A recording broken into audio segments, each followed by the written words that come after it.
Hi everyone, আমি অন্বেষা আর আমি চলে এসেছি আমার একটা মিনি ব্লগ নিয়ে। দিনটা ছিল সানডে 23rd of November। তো আমি আর বোন দুজনে ডিসাইড করে বেরিয়ে পড়লাম।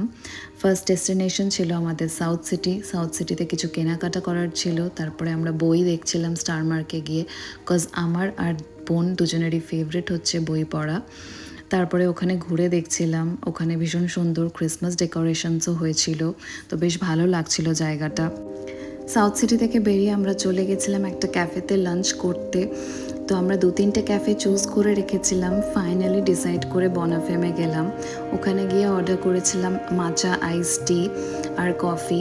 আমরা দুজনে খেতে খেতে অনেক গল্প করছিলাম, এনজয় করছিলাম।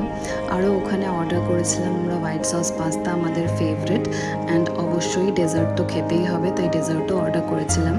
জায়গাটা ডেকোরেশনও খুব সুন্দর আর মেনুও অনেক ভ্যারাইটি রয়েছে, তো তোমরাও চাইলে ওখানে ভিজিট করতে পারো, তোমাদেরও ভালো লাগবে।